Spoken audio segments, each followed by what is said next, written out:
తెలంగాణ రాష్ట్ర బ్రాహ్మణ పరిషత్ చైర్మన్ బసవరాజు శ్రీనివాస్ గారు వారి సందేశాన్ని ఇవ్వవలసిందిగా సవినయంగా మనవి చేస్తున్నారు. పాటు కలిసి ఒకసారి జై పరశురామ్ వినబడట్లేదు, భోజనం చేశారు. జై పరశురామ్, జై పరశురామ్, జై పరశురామ్. నమస్కారం. వేదిక మీద ఉన్న పెద్దలు, ఐటీ పరిశ్రమ శాఖ మంత్రివర్యులు దుద్దిల చంద్రబాబు గారికి, దేవాదాయ ధర్మాదాయ శాఖ మంత్రులు శ్రీమతి కొండా సురేఖ గారికి,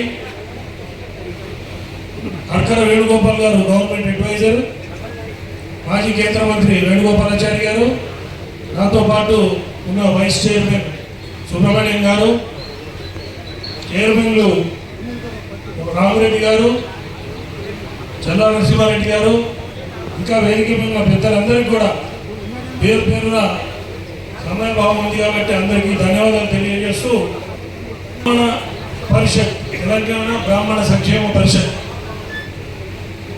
పోయిన ప్రభుత్వంలో ఇది రావడం జరిగింది. చాలా ఫండ్స్ పెండింగ్లో ఉండి ఈ గవర్నమెంట్ టేక్ ఓవర్ చేసి చాలా వరకు రిలీజ్ చేయడం జరిగింది. ఇంకా ఈ గవర్నమెంట్లో కూడా ఫర్దర్ ఈ ఇయర్ బడ్జెట్ కానీ పోయినసారి బడ్జెట్లో కానీ ఇంకా పెండింగ్ ఇష్యూస్ ఉన్నాయి. అవన్నీ కూడా టోకెన్స్ రిలీజ్ అయ్యి ఉన్న ఫండ్స్ కూడా ఉన్నాయి. అవన్నీ కూడా మంత్రివర్యుల సహకారంతో నేను ఎంబడబడి వారందరినీ కూడా వారిని ఫాలో అప్ చేసి అది రిలీజ్ చేసి మనందరికీ మంచి జరిగేటట్టు ప్రయత్నం చేస్తాను. అదేవిధంగా నేను చైర్మన్ ఏంటంటే ఇక్కడ వచ్చిన వాళ్ళలో చాలా మంది బ్రాహ్మణులు కానీ నాన్ బ్రాహ్మణ్స్ కానీ వాళ్ళే చైర్మన్ అయినట్టు ఫీల్ అయ్యారు. మీరందరూ కూడా చైర్మన్లే. నేను మీ అందరికీ సేవకుడిగా పనిచేస్తాను. బ్రాహ్మణ సంఘ పెద్దలు వచ్చారు. పెద్దలందరికీ కూడా నాకంటే అనుభవం ఉన్న పెద్దలు చాలా మంది ఉన్నారు. వారందరి అడ్వైజెస్, ముఖ్యంగా వేణుగోపాలాచార్య గారి అడ్వైస్ తీసుకుంటా. ఆయన పోయిన పరిషత్ విషయం ఇది కూడా ఉంది కాబట్టి వీరందరి సలహాలు తీసుకొని అందరికీ పోతాను. నేను ఇప్పటిదాకా జరిగింది ఒక లెక్క, ఇప్పటి నుంచి జరిగేది ఒక లెక్క అని చెప్పి వీరందరూ కూడా తెలియజేస్తూ, బ్రాహ్మణ పరిషత్ ముందు ఏం చేయబోతుంది నేను దాదాపుగా ఒక హాఫ్ అన్ అవర్ మాట్లాడదామని అనుకున్నా, కానీ సమయభావం లేట్ అయిపోయింది. కానీ బ్రాహ్మణ సంక్షేమ పరిషత్ చైర్మన్గా ఏం చేయబోతున్నా అనేది కూడా మీకు రెండు విషయాలు చెప్పాల్సిన అవసరం ఉంది. ముందు పెండింగ్ ఉన్న బకాయిల గురించి ప్రయత్నం చేయడం, అదేవిధంగా బ్రాహ్మణ భవనాలు పెండింగ్లో ఉన్నాయి, అపరకర్మల భవనాలు పెండింగ్లో ఉన్నాయి, అవన్నింటినీ ఫాలో అప్ చేయడం.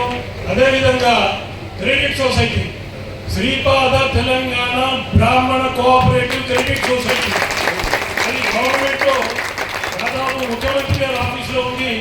దాన్ని కూడా తీసి ముందుగా ఆ క్రెడిట్ సొసైటీకి నేనే ఒక 7 డిజిటెడ్ ఫిగర్ నేనే డొనేట్ చేసి తర్వాత ప్రభుత్వాన్ని కూడా అడిగి తర్వాత మనందరి సహకారం తీసుకొని ఆ క్రెడిట్ సొసైటీని ఈ 2 ఏళ్ల టర్మ్లో చాలా పెద్ద ఎత్తున తీసుకోబోతానని మీ అందరికీ తెలియజేస్తూ, అదేవిధంగా ఇంకోటి, నేను పర్సనల్గా ఒక ఎఫర్డబుల్ హౌసింగ్ స్కీమ్, అంటే బ్రాహ్మణులకి ఎఫర్డబుల్ హౌసింగ్ స్కీమ్, నా సొంత ల్యాండ్లో 35 లక్షల్లో అపార్ట్మెంటు, ఎమ్యూనిటీస్, కోకాపేట ఎమ్యూనిటీస్ ఇస్తాం మేము. అంటే గౌరవంగా బతకచ్చు. 3 కోట్ల అపార్ట్మెంట్లకు ఏవైతే ఎమ్యూనిటీస్ ఉన్నాయో అవే ఎమ్యూనిటీస్ 35-40 లక్షల్లో ఏర్పాటు చేసి ఇబ్రహీంపట్నంలో నేను ఆ కార్యక్రమం చేస్తాను. దానికి గవర్నమెంట్ నుంచి పర్మిషన్స్ కానివ్వండి, పవర్ కానీ, వాటర్ కానీ శ్రీధర్బాబు గారు సహకారం తీసుకొని బ్రాహ్మణులు మళ్ళీ పునర్వైభవ దిశగా వచ్చేటట్టు, గౌరవంగా బతికేటట్టు నేను చేస్తానని చెప్పి ఈ వేదిక ద్వారా మీ అందరికీ తెలియజేస్తూ, నేను టోటల్గా రోజు ఆఫీస్లో ఉంటా.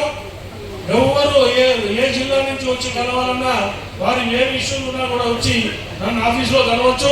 మా వైస్ చైర్మన్ గారు కూడా రోజు ఆఫీస్లోనే ఉంటారు. మేమందరం డైరెక్టర్లను కూడా మంచి మిలిటెంట్ టీంని ఇస్తానని శ్రీధర్బాబు గారు చెప్పారు. బాగా అవగాహన ఉండి జిల్లాల్ని, ఒక్కొక్క జిల్లాని దత్తత తీసుకునే విధంగా ఉండే డైరెక్టర్లని ఐడెంటిఫై చేసి వాళ్ళందరినీ కూడా తీసుకొని అందరి సహకారంతో ముందరికి పోతాను. అదేవిధంగా ఈ ఈ పదవి నన్ను గుర్తించి నాకు ఇచ్చిన కాంగ్రెస్ ప్రభుత్వానికి, ముఖ్యంగా ముఖ్యమంత్రి రేవంత్ రెడ్డి గారికి, అదేవిధంగా ఉప ముఖ్యమంత్రి బట్టి విక్రమార్క గారికి, అదేవిధంగా పిసిసి ప్రెసిడెంట్ మహేష్ కుమార్ గౌడ్ గారికి, ఇన్ఛార్జ్ మీనాక్షి నటరంజన్ గారికి, అందరికంటే ఎక్కువ శ్రీధర్ బాబు గారికి నా హృదయపూర్వకంగా కృతజ్ఞతలు తెలియజేస్తూ ఈ అవకాశం ఇచ్చిన అందరికీ కూడా మరొకసారి ధన్యవాదాలు తెలియజేస్తున్నాను. నేను 1980 నుంచి 2008 దాకా భారతీయ జనతా పార్టీలో నేషనల్ కౌన్సిల్ మెంబర్ దాకా వెళ్ళాను. తర్వాత చిరంజీవి గారి పిలుపు మేరకి నేను వచ్చి ప్రజారాజ్యం పార్టీలో జాయిన్ కావడం జరిగింది. 2011లో ప్రజారాజ్యం పార్టీ కాంగ్రెస్ లో మెర్జ్ అయింది. మేము కాంగ్రెస్ పార్టీలో, నేను పార్టీ మారింది బీజేపీ, ప్రజారాజ్యం పార్టీ మెర్జ్ అయింది. మీకేమైనా share holders in Congress party. అప్పటి నుంచి కూడా నేను కాంగ్రెస్ పార్టీలోనే ఉన్నా. మా అన్న హరికర్గోలు వేణుగోపాల్ గారు నేను ప్రోటోకాల్లో చేశాము, చాలా ఎఫిషియెంట్గా చేశాము. తర్వాత నేను ఎవరు ఎక్కడ ఏ ఏ కాన్స్టిట్యున్సీలో ఉన్నది అని పిలిస్తే ఆ ఎమ్మెల్యేలు, ముఖ్యంగా మల్లెడ్డి రంగారెడ్డి గారు కానీ రామిరెడ్డి గారు కానీ ఎక్కడ పిలిచినా కూడా వాళ్ళ దగ్గర పనిచేశాను. అట్లనే మన ముఖ్యమంత్రి గారు ఎంపీగా పనిచేసేటప్పుడు, ఎంపీగా నిలబడ్డప్పుడు పనిచేశాను. అదేవిధంగా మన జూబ్లీ ఉప ఎన్నికల్లో శ్రీరాబాబు గారి నాయకత్వంలో కూడా నేను పనిచేయడం జరిగింది.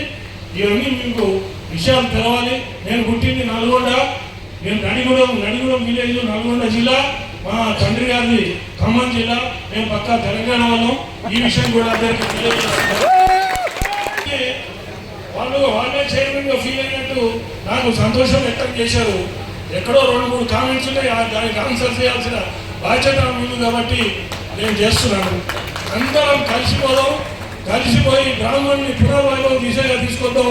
కొండ సురేఖ గారిని మొన్న వారి ఇంట్లో కలవడం జరిగింది. బ్రాహ్మణులు అంటే విపరీతమైన గౌరవం ఉన్న శ్రీమతి కొండ సురేఖ గారికి ధన్యవాదాలు తెలియజేస్తున్నా. వారి సహకారం తీసుకొని శ్రీధర్బాబు గారి సహకారంతో అందరం కలిసి ముందరికి పోదామని చెప్పి ఈ సభాముఖంగా మీ అందరికీ తెలియజేస్తూ అందరికీ నమస్కారాలు తెలియజేస్తున్నాను. జై హింద్.